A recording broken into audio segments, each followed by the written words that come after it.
নমস্কার, শ্যামল কুমার মিত্র, কনফেডারেশন। আজকে মূলত দুটি বিষয়ে আলোচনা করব। প্রথমটি অবশ্যই বকেয়া ডিএ, দ্বিতীয়টি অত্যন্ত গুরুত্বপূর্ণ বিষয় যে পুরাতন পেনশন স্কিমের বদলে পশ্চিমবাংলার রাজ্য কর্মীদের ক্ষেত্রে নতুন পেনশন স্কিম আনার একটা প্রয়াস শুরু হয়ে গেছে গতকাল থেকে। সে বিষয়টাও বলবো। প্রথমেই বলি, গত পরশু আমি একটা ভিডিও করেছিলাম, আপনারা অনেক মানুষ দেখেছেন, অনেক ইউটিউব চ্যানেলে সেটি প্রচারিত হয়েছে, ফলে বিপুল মানুষের কাছে তা পৌঁছে গেছে এবং আপনারা আমার বক্তব্যে অত্যন্ত সদর্থক মন্তব্য করেছেন। আমি কৃতজ্ঞ। কিন্তু কিছু কর্মচারী তারা ফোনে আমাকে বলেছেন, নাম না প্রকাশ করার শর্তে, যে সরকার তো নতুন এসেছে, বছরখানেক বছর দেড়েক অপেক্ষা করুন, এত দ্রুত সরকারের বিরুদ্ধে অবস্থান নিলে বা সরকারের বিরুদ্ধে সোচ্চার হলে আমাদের ক্ষতি হতে পারে। এবং সরকার তো মাননীয় মুখ্যমন্ত্রী যখন বলছেন, তার উপর আস্থা রাখাই যায়। আমি সবিনয় বলি, 5ই ফেব্রুয়ারি 2026 সুপ্রিম কোর্টের রায় হয়েছে। আজও গ্র্যান্ট ইন এড ইনস্টিটিউশনসের কর্মরত এবং অবসরপ্রাপ্ত কর্মীরা, যেসব চুক্তিভিত্তিক সরকারি কর্মী ডিএর আওতায় আছেন তারা, যেসব ডেলি রেটেড কর্মী হোমগার্ড, এনবিএফ, সিভিল ডিফেন্স ইত্যাদিতে আছেন, যারা ডিএ বাড়লে যাদের দৈনিক মজুরি বাড়ে, সেই ডেলি রেটেড কর্মচারীরা, ওয়ার্ক চার্জ কর্মচারীরা, কেএমসি এলাকার যে পেনশনার, সরকারি পেনশনার, এবং 17টা রাজ্য এবং কেন্দ্রশাসিত অঞ্চলে আমাদের কিছু রাজ্য সরকারি পেনশনার আছেন যারা অবসরের পরে দেশে চলে গেছেন, সেখানকার ব্যাংক থেকে পেনশন নেন। তাদের কারুর ব্যাংক অ্যাকাউন্টে একটা 9 পয়সার অনুদান কিন্তু আজ পর্যন্ত, অনুদান নয়, বকেয়া দিয়ে আজ পর্যন্ত ঢোকেনি। আমরা কতকাল অপেক্ষা করব, আর কতকাল সরকারের সদিচ্ছার উপর নির্ভর করে থাকব? এবারে আসুন, আমার একটি বিষয়কে অনেকেই সন্দেহ প্রকাশ করছেন যে আমি নির্দিষ্টভাবে বলেছি, সরকার কমপ্লায়েন্স রিপোর্টে যাই বলুন, গ্র্যান্ট ইন এড ইনস্টিটিউশনের কর্মরত এবং অবসরপ্রাপ্ত কর্মীরা আইনি অধিকার হিসেবেই এপ্রিল 2008 থেকে ডিসেম্বর 2019 পর্যন্ত বকেয়া DA all India consumer price index মেনে পাবেন। এটাই সুপ্রিম কোর্টের রায়ের নির্যাস। আমি অনেক কথা বলেছি, আমি সেসব আর পুনরাবৃত্তি করছি না, শুধু একটা ছোট বিষয় আপনাদের তুলে ধরব। রাজ্য সরকার সুপ্রিম কোর্টে এর আগে একটা হিসেব দিয়েছিলেন, তাতে লিখেছিলেন estimated impact on state government as per impugned judgment orders. সেখানে 5টি কলম করে দিয়ে একটা টেবিল করা আছে। তারা দুভাগে খরচটা ভাগ করেছিলেন। একটা হচ্ছে 1/1/2006 থেকে 31/3/2008 পর্যন্ত, এবং অপরটি হচ্ছে 1/4/2008 থেকে 31/12/2015 পর্যন্ত। এখন যেহেতু সুপ্রিম কোর্টের অর্ডারে আছে 1/4/2008 থেকে 31/12/2019 পর্যন্ত বকেয়া ডিএ এআইসিপিআই অনুসারে দিতে হবে, তাই আমি 1/1/2006 থেকে 31/3/2008 খরচটা বাদ দিলাম। তাহলে মোট খরচ 41,770 কোটি 70.95 কোটি টাকার মধ্যে 3,451 কোটি টাকা বাদ যাবে ওই 1/1/2006 থেকে 2008 পর্যন্ত, 31/3/2008 পর্যন্ত। 1/4/2008 থেকে 31/12/2015 পর্যন্ত মোট খরচ সুপ্রিম কোর্টে দেয়া হয়েছিল সরকারের পক্ষ থেকে 38,319.95 কোটি টাকা। 38,319.95 কোটি টাকা, এবং সেই খরচের হিসেবে একদম ক্যাটাগরি করে বলা ছিল, প্রথম 2 নম্বর কলমে ছিল ফর স্টেট গভর্নমেন্ট এমপ্লয়িজ, 3 নম্বর কলমে for grant in add employees, তারপরে ফর পেনশনার্স, তারপরে ফর টোটালস। তা স্বাভাবিকভাবে সরকার, রাজ্য সরকার সুপ্রিম কোর্টে এই লিখিত হিসেব দেওয়ার মাধ্যমে স্বীকার করে নিয়েছিলেন যে গ্র্যান্ট ইন এড ইনস্টিটিউশনসের কর্মরত এবং অবসরপ্রাপ্ত কর্মীরা এই রায়ের আওতার মধ্যে আছেন এবং তাদের জন্য কত খরচ হতে পারে তার হিসেব পৃথকভাবে সুপ্রিম কোর্টে তারা দিয়েছিলেন। আজকে সরকারের শাসক দলের পরিবর্তন হয়েছে বলে সরকার কিন্তু কোনোভাবেই আগের অবস্থান থেকে সরে আসতে পারবেন না। দ্বিতীয় যে বিষয়টা, যে 2015 সালের 31শে ডিসেম্বর পর্যন্ত হিসেব দিয়েছিলেন 38,319.95 কোটি টাকা, অর্থাৎ 1/4/2008 থেকে 31/12/2015 হচ্ছে 38,319.95 কোটি টাকা। তাহলে তারপরে সুপ্রিম কোর্ট রায় দিয়েছেন ডিসেম্বর 2019 পর্যন্ত, অর্থাৎ 16, 17, 18, 19 এই 4 বছরের বকেয়া টাকা দিতে কত খরচ হবে সেটা এই তালিকায় নেই। সেটা যদি আপনি ধরেন তাহলে এই খরচটা 38,319.95 কোটির থেকে অনেকটাই বাড়বে, কিন্তু তার অ্যাকুরেট হিসেব দেওয়া সম্ভব নয় এখনই। তাহলেও সেটা খুব কম করে হলেও 60 থেকে 62 হাজার কোটি টাকায় গিয়ে দাঁড়াবে। এবারে আসুন বর্তমান রাজ্য সরকার স্ট্যাটাস রিপোর্টে কি বলেছেন। বলেছেন 2008 থেকে 2019 পর্যন্ত, অর্থাৎ এপ্রিল 2008 থেকে ডিসেম্বর 2019 পর্যন্ত ওই সুপ্রিম কোর্টের রায় মেনে বকেয়া দিয়ে দিতে তাদের মোট খরচ হবে 11,983 কোটি টাকা। ভাবুন, 2015 অবধি খরচ দেখানো ছিল 38,319.95 কোটি টাকা 2015 পর্যন্ত, আর বর্তমান সরকার বলছেন 2019 পর্যন্ত 11,983 কোটি টাকা, এবং এর মধ্যে নাকি সরকার 7,771 কোটি টাকা রাজ্য কর্মীদের দিয়ে দিয়েছেন, অর্থাৎ সিংহভাগটাই দেয়া হয়ে গেছে, আর বাকি আছে মাত্র 4,212 কোটি টাকা। তা আপনার কিরকম তালগোল পাকিয়ে যাচ্ছে না? গ্র্যান্ট ইন এড ইনস্টিটিউশনসের কোনো কর্মরত এবং অবসরপ্রাপ্ত কর্মী 1 নয়া পয়সা পাননি, কেএমসি এলাকার পেনশনাররা পাননি, ভিন রাজ্যের যে পেনশনার, রাজ্য সরকারি পেনশনার এখানকার, তারা কেউ পাননি, ওয়ার্কচার্জ কর্মচারীরা পাননি, ডেলিগেটেড কর্মচারীরা পাননি, চুক্তিভিত্তিক কর্মচারীরা পাননি। আজকেই পরিবহন দপ্তরের এক মহিলা আমাকে ফোন করেছিলেন যে আপনি তো পরিবহন দপ্তরের কথাটা, পরিবহনের যে নিগমগুলো রয়েছে আমরাও তো পাইনি, আমাদের কথাটা তো বলছেন না। লাইব্রেরি থেকে 2-1 বন্ধু মাঝে মাঝেই ফোন করেন, আমাদের কথাটা তো উল্লেখ করেন না। আসলে না পাওয়ার সংখ্যাটা এতটা বেশি, কাদেরটা উল্লেখ করবো আর কাদেরটা বাদ দেব? অথচ সরকার বলছে যে তারা 7,771 কোটি টাকা দিয়ে দিয়েছে, মানে সিংহভাগ দিয়ে দিয়েছে, আর সামান্য কিছু বাকি আছে। এই তথ্য থেকে কি আপনাদের একবারের জন্য মনে হয় সরকার গ্র্যান্ট ইন এড ইনস্টিটিউশনসের কর্মরত এবং অবসরপ্রাপ্ত কর্মীদের এই বকেয়া দেওয়ার মতো কোনো রকম চিন্তাভাবনা করছেন? আপনারা একটু বুদ্ধি যুক্তি দিয়ে ভাববেন।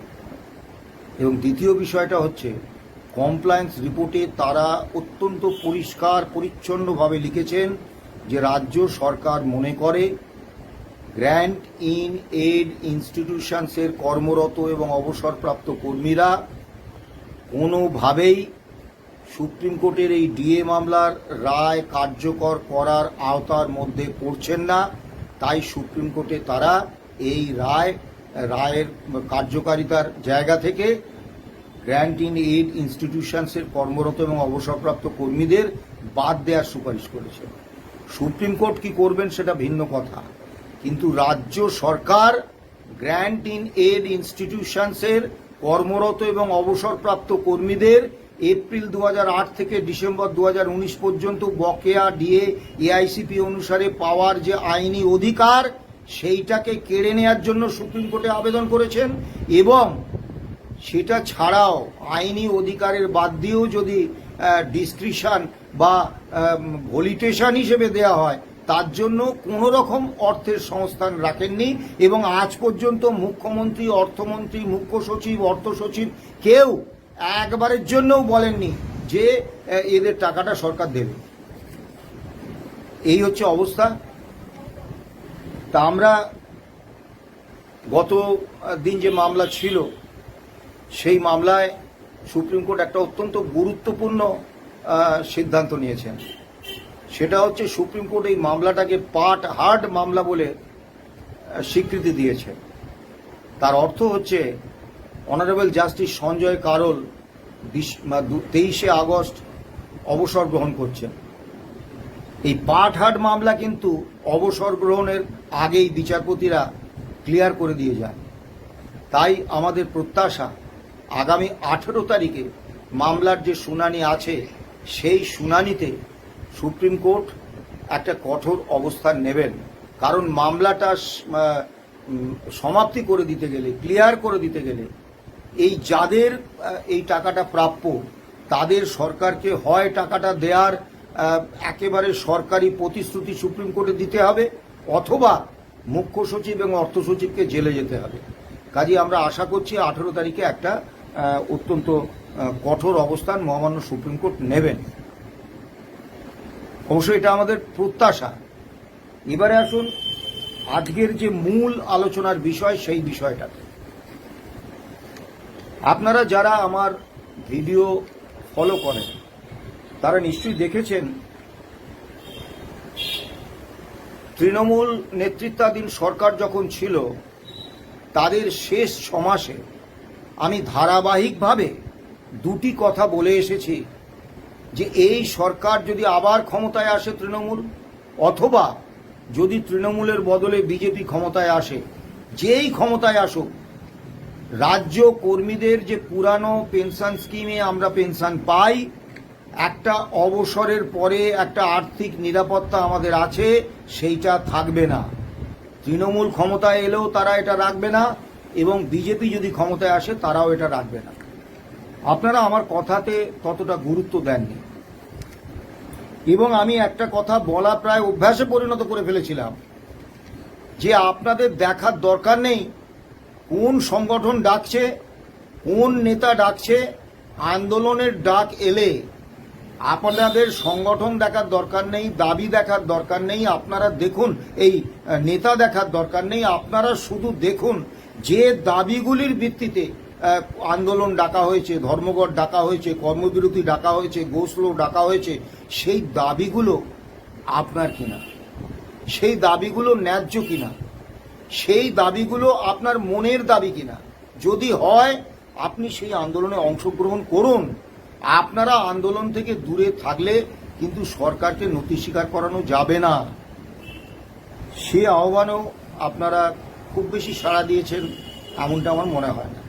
যাই হোক, গতকাল অর্থাৎ 7 আগস্ট কলকাতায় এসেছিলেন পেনশন সংক্রান্ত নিয়ন্ত্রক সংস্থা pension fund regulatory and development authority PFRDOর চেয়ারম্যান শিব সুব্রমণিয়াম রামন।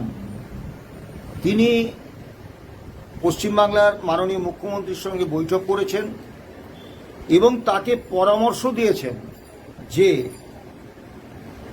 পুরাতন পেনশন স্কিমে রাজ্য সরকার রাজ্য কর্মীদের আর পেনশন দেওয়ার মতো জায়গায় নেই।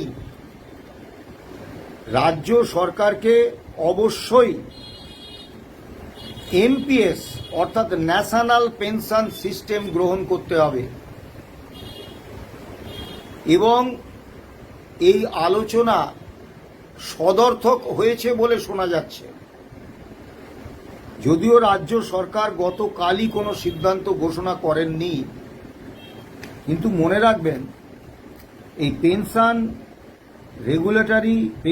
Fund regulatory and development authority অর্থাৎ PFRDOর চেয়ারম্যান শিব সুব্রমণিয়াম রামান কোনো কারণ ছাড়াই হঠাৎ ইচ্ছে হলো আর কলকাতায় চলে এলেন, আর মুখ্যমন্ত্রীর সঙ্গে দেখা করলেন, আর তাকে পরামর্শ দিলেন যে এই পুরাতন পেনশন স্কিম রাখলে হবে না, আপনাকে অবশ্যই নতুন পেনশন স্কিম অর্থাৎ এনপিএস নিতে হবে। এটা একেবারে কাকতালীয় ঘটনা, এরকমটা ঘটে না। তাহলে কেন্দ্রীয় সরকারের নিয়ন্ত্রণে এই সংস্থা, তাহলে কেন্দ্রীয় সরকার চাইছেন পশ্চিম বাংলায় পুরাতন পেনশন স্কিম উঠে গিয়ে নতুন পেনশন স্কিম আসুক। এখন এই নতুন পেনশন স্কিমটা কি? 2004 সালে বিজেপি নেতৃত্বাধীন এনডিএ ক্ষমতায় ছিল, প্রধানমন্ত্রী ছিলেন শ্রদ্ধেয় অটল বিহারী বাজপেয়ী এবং সেই মন্ত্রিসভায় দপ্তরবিহীন মন্ত্রী ছিলেন মমতা বন্দ্যোপাধ্যায়। এই অটল বিহারী বাজপেয়ী মমতা বন্দ্যোপাধ্যায় জুটি 2004 সালে পুরাতন পেনশন স্কিম বাতিল করে দিয়ে নতুন পেনশন স্কিম অর্থাৎ ন্যাশনাল পেনশন সিস্টেম বা এনপিএস আনেন। এই এনপিএস এর সঙ্গে পুরাতন পেনশন স্কিমের পার্থক্যটা কি? পুরাতন পেনশন স্কিমে কর্মচারীদের কোনো দায় নিতে হয় না। তারা অবসর গ্রহণ করার পরে সরকারি নিয়মে তারা শেষ বেসিক পের অর্ধেক এই হিসেব ধরে তারা একটা নির্দিষ্ট পরিমাণ পেনশন পান প্রতি মাসে এবং সেই পেনশনটা ডিয়ারনেস রিলিফ বাড়ার সঙ্গে সঙ্গে বৃদ্ধি পায়, কিন্তু কমার কোনো সুযোগ নেই। অর্থাৎ অবসরের পরে রাজ্যকর্মীরা একটা আর্থিক, কর্মরত অবস্থায় যে বেতন পেতেন সেই বেতন পেনশন হিসেবে পাবেন, এটা আশা করা তো অন্যায়, কিন্তু মোটামুটিভাবে চালিয়ে নেয়ার মতো একটা আর্থিক নিরাপত্তা সরকার কিন্তু তাকে দিত এবং এটাকে বলা হতো সরকারের সামাজিক দায়বদ্ধতা। তাই নতুন স্কিমে বিষয়টা কি? এতদিন পুরাতন স্কিমের জন্য কর্মচারীদের কিন্তু কোনো কন্ট্রিবিউশন দিতে হতো না। এখন এই নতুন পেনশন স্কিমে অর্থাৎ ন্যাশনাল পেনশন সিস্টেম, এতে কর্মচারীদের একটা টাকা প্রতি মাসে দিতে হবে পেনশন ফান্ডে এবং সরকার কিছু টাকা পেনশন ফান্ডে দেবেন। সেই টাকা মিলে যে তহবিল হবে সেই তহবিলটা থাকবে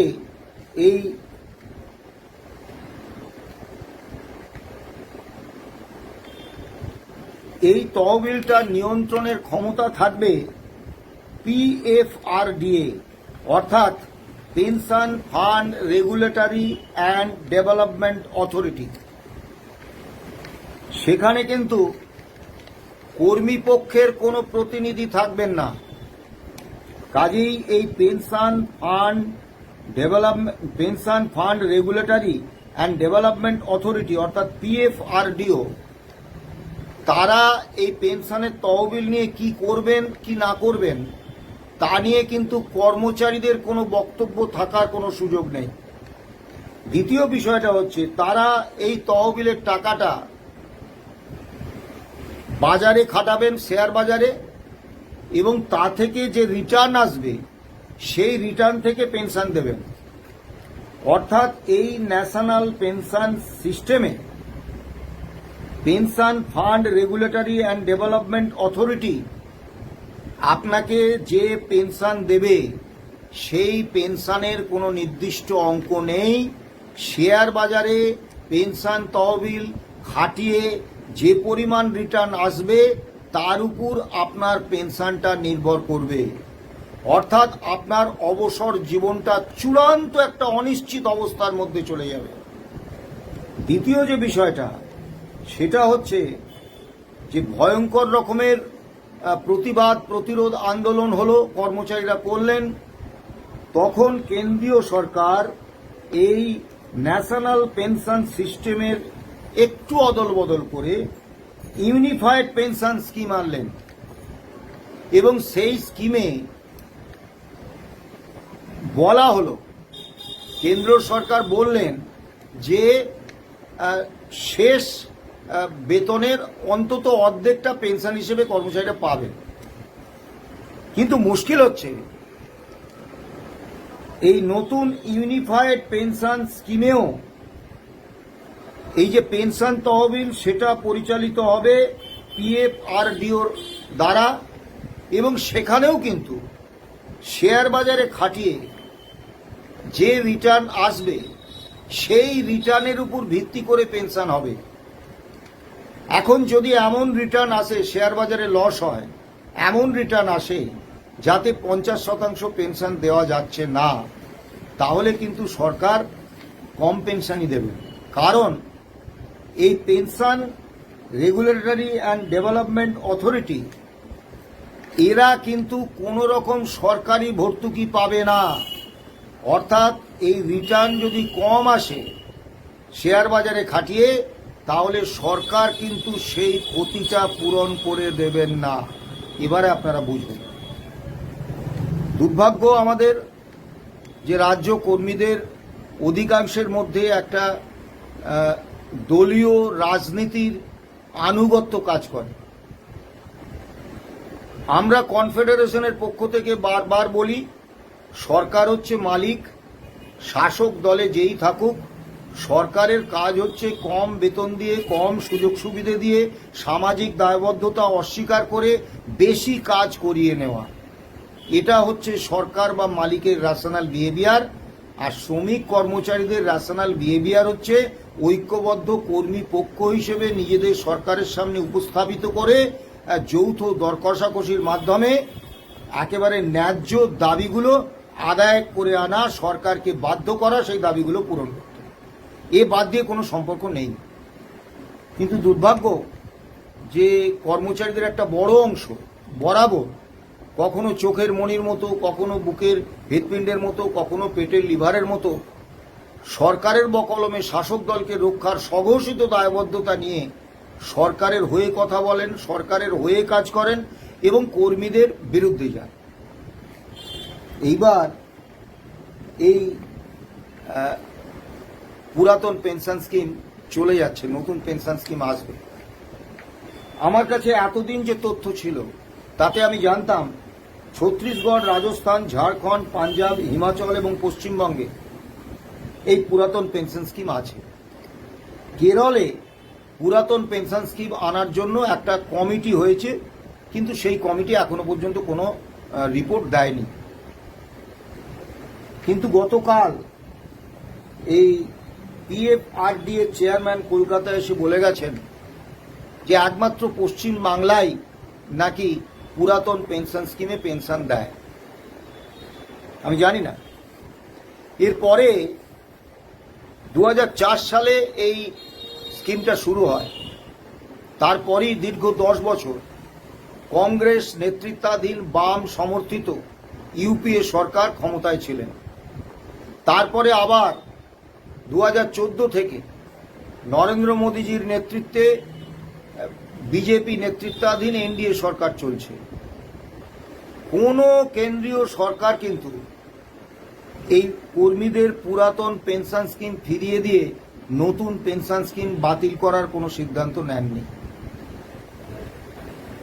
অর্থাৎ শুধু অটল বিহারী বাজপেয়ী বা মমতা ব্যানার্জির উপর দোষ চাপিয়ে ছেড়ে দিলে হবে না। তারা এই সর্বনাশটা অবসরপ্রাপ্ত কর্মচারীদের করে গিয়েছিলেন, কিন্তু সেইটা পরবর্তীকালের কংগ্রেস নেতৃত্বাধীন ইউপিএ গভর্নমেন্ট বা বর্তমান বিজেপি গভর্নমেন্ট তারা ইচ্ছা করলেই সেই বিষয়টা তারা পুরাতন পেনশন স্কিম ফিরিয়ে দিতেই পারতেন, তারা কিন্তু দেননি। এবারে ধীরে ধীরে প্রায় সমস্ত রাজ্য এই মানে প্রত্যেকেই দায় ঝেড়ে ফেলতে চাইছে। অবসরপ্রাপ্ত কর্মচারীদের জন্য কোনো সামাজিক দায়বদ্ধতা, সামাজিক নিরাপত্তা তাদের থাকবে কি থাকবে না, এ নিয়ে সরকার দায় ঝেড়ে ফেলতে চাইছে। এবারে আসুন, গত 21শে মার্চ 2022 কেন্দ্রীয় সরকারি কর্মচারীদের সমস্ত সংগঠন এক ছাতার তলায় এসে আন্দোলন শুরু করলেন যে ওই এনপিএস অর্থাৎ পুরনো এই নতুন পেনশন স্কিম বাতিল করে পুরাতন পেনশন স্কিম ফিরিয়ে দিতে হবে। মানে সমস্ত সংগঠন এক ছাতার তলায় এসে আন্দোলন শুরু করলেন। 21শে মার্চ 2022 কেন্দ্রীয় সরকারের কর্মীবর্গ এবং প্রশাসনিক সংস্কার বিভাগ একটা নির্দেশ জারি করলেন যে এই পেনশনের পুরাতন পেনশন স্কিম ফিরিয়ে আনার দাবিতে কোনো আন্দোলন সংগঠিত করলে, কোনো লিফলেটিং, কোনো গোসরো, কোনো কর্মবিরতি, কোনো ধর্মঘট, কোনো মিছিল মিটিং, কোনো সমাবেশ কিচ্ছু করলে সার্ভিস রুলস অনুসারে তার বিরুদ্ধে কঠোর ব্যবস্থা নেওয়া হবে এবং প্রয়োজনে তার চাকরি চলে যাবে। এবং দেখবেন এই পুরাতন পেনশন স্কিম ফিরিয়ে আনার দাবিতে কেন্দ্রীয় কর্মীদের আন্দোলনটা কিন্তু এখন স্থিমিত হয়ে গেছে ওই অর্ডার বার করার পর। এটা আমি বললাম এই কারণে যে রাজনৈতিক দল হিসেবে বিজেপি কর্মচারীদের এই পুরাতন পেনশন স্কিম ফিরিয়ে দেওয়ার দাবিকে কোন চোখে দেখে সেটা বলার জন্য। অনেক অবসরপ্রাপ্ত কর্মচারী হয়তো ভাবছেন যা হয় হবে, পুরাতন পেনশন স্কিম বাতিল হয়ে নতুন পেনশন স্কিম এলে ও তো যারা এখন কাজ করছে তারা ভুগবে, মূর্খের স্বর্গে বাস করছে। ত্রিপুরায় বিজেপি সরকার সম্প্রতি পুরাতন পেনশন স্কিম বাতিল করে নতুন পেনশন স্কিম এনেছেন, কর্মচারীদের সর্বনাশ করেছেন এবং তার এফেক্ট করেছেন 2018 সাল থেকে। অর্থাৎ 2018 সালের পর থেকে 2018 সাল থেকে যারা অবসর নিয়েছেন তারা প্রত্যেকে এই পুরাতন পেনশন স্কিমের আওতার বাইরে নতুন পেনশন স্কিমে এসে গেছে। কাজী পশ্চিম বাংলাতেও এমন ভাবার কোনো কারণ নেই যে 2026 সালে অর্ডার হবে বলে 2026-এর আগে যারা রিটায়ার করেছেন তারা বেঁচে যাবেন, এমন ভাবার কোনো কারণ নেই। হ্যাঁ, এটা ঠিক, এখনো পর্যন্ত রাজ্য সরকার পেনশন স্কিম নিয়ে কোনো সিদ্ধান্ত জানাননি, কিন্তু ঘরপোড়া গরু সিঁদুরে মেঘ দেখলে ডরায়। তাই অত্যন্ত স্পষ্টভাবে বলছি, গতদিনকের ভিডিওতে আমি বলেছিলাম কর্মচারী সংগঠনগুলো তাদের অবস্থান স্পষ্ট করুন। তারা এখনো সরকারের সঙ্গে মধুচন্দ্রিমা যাপন করবেন, সরকারের উপর বিপুল আস্থা রাখবেন, না এই যে আসন্ন সর্বনাশগুলো কর্মচারীদের হতে চলেছে তার বিরুদ্ধে একযোগে ঐক্যবদ্ধ কর্মচারী আন্দোলনের ডাক দেবেন। এই ভাবনাটা কিন্তু আপনাদের ভাবতে হবে। অনেকেই বলবেন আরে এ তো একটা প্রস্তাব দিয়ে গেছে, কোথাকার কে একটা ওই pension fund regulatory and development অথরিটির চেয়ারম্যান, তাতে এত লাফালাফির কি আছে? ত্রিপুরাতেও ঠিক একই রকমভাবে pensioners fund regulatory and development অথরিটির চেয়ারম্যান ত্রিপুরা সফর করেছিলেন, সেখানে সেই সরকারকে পরামর্শ দিয়েছিলেন এবং সেই সরকার সেই পরামর্শ মেনে 2018 থেকে পুরাতন পেনশন স্কিম বাতিল করে নতুন পেনশন স্কিম চালু করেছে। কাজী পশ্চিম বাংলায় কাকতালীয়ভাবে এই শিব সুব্রমণিয়াম রামন ইনি চলে এলেন, মুখ্যমন্ত্রীর সঙ্গে বৈঠক করলেন, তাকে পরামর্শ দিলেন, এর কোনো সুদূর প্রসারী তাৎপর্য নেই বা পূর্ব পরিকল্পনা নেই, এমনটা কিন্তু আমার অভিজ্ঞতা থেকে আমার কাছে বিশ্বাসযোগ্য নয়। কাজেই এই আশঙ্কাটা আমাদের থেকেই গেল যে পশ্চিমবঙ্গেও পুরাতন পেনশন স্কিমের দিন শেষ, নতুন পেনশন স্কিম অর্থাৎ আপনার দেয়া টাকায় পেনশন তহবিল তৈরি হবে এবং সেই তহবিল বেসরকারি ওই শেয়ার বাজারে খাটবে, সেখানে লাভ হলে পেনশন, ক্ষতি হলে পেনশন কম, একবারে রিটার্ন না এলে কি হবে আমি জানি না। কারণ সরকার কোনো টাকা দেবে না, যে রিটার্ন আসবে তার উপরেই পেনশনটা কিন্তু ঠিক হবে। এবারে আপনারা ভাবুন, কর্মচারীদের বলছি, আপনারা ভাবুন সরকারকে চোখের মণি, পেটের লিভার, বুকের হৃৎপিণ্ডের মতো রক্ষায় স্বঘোষিত দায়বদ্ধতা নিয়ে আন্দোলন থেকে দূরে থাকবেন, সরকারের প্রতিটি পদক্ষেপকে সমর্থন করবেন। আবার সেই সব কর্মচারীদের বলছি যারা কখনো আন্দোলনে অংশগ্রহণ করেন না, দূর থেকে মজা দেখেন আর ভাবেন আরে দাবিটা আদায় হলে তো আমিও পাবো, ডিএটা যদি সুপ্রিম কোর্টের রায়ে দিয়ে দেয় তো আমিও পাবো, কারেন্ট দিয়ে 42% দিয়ে দিলে তো আমিও পাবো।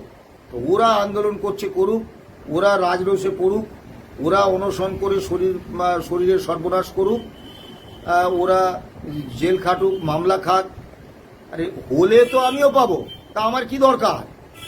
তারাও ভেবে দেখবেন এই পুরাতন পেনশন স্কিম আপনিও কিন্তু অবসর নেবেন, এবং অবসর নেওয়ার পরে পুরাতন পেনশন স্কিমের যে আর্থিক নিশ্চয়তা এতদিন পর্যন্ত পশ্চিমবাংলার রাজ্য কর্মীরা পেয়ে এসেছেন, সেই আর্থিক নিশ্চয়তা কিন্তু আপনার সামনে থেকে চলে যাবে। এখন যদি আন্দোলন করে এটাকে না আটকাতে পারেন তখন কি করবে। আর কিছু কর্মচারী, তারা আমার প্রণম্য, তারা আমার নমস্য, তারা সর্বদা কর্মচারী আন্দোলনের ডাক এলেই যে কোনো প্রতিকূলতা উপেক্ষা করে, নিজেদের ব্যক্তিগত ক্ষতি স্বীকার করে, কখনো প্রতিহিংসামূলক বদলি, কখনো ডিটেলমেন্ট, কখনো বিভিন্ন মিথ্যা অভিযোগে মামলা, এমনকি মারধর, অত্যাচার, বেতন কাটার থেকে আরম্ভ করে সমস্ত কিছু ঝুঁকি নিয়েও তারা আন্দোলনে ঝাঁপিয়ে পড়েন সমগ্র কর্মচারীদের স্বার্থে। তারা আমার প্রণম্য, তাদেরকে আমার নমস্কার জানাই। কিন্তু সমস্ত কর্মচারীদের বলবো, আক্রমণটা কিন্তু এবার আপনার অবসরকালীন জীবনেও পড়ে গেছে। এবার ওই সমস্ত ভাবনা ছেড়ে ঐক্যবদ্ধ কর্মচারী আন্দোলনের জন্য মানসিক প্রস্তুতি নিন। নমস্কার, ভালো থাকবেন, সুস্থ থাকবেন।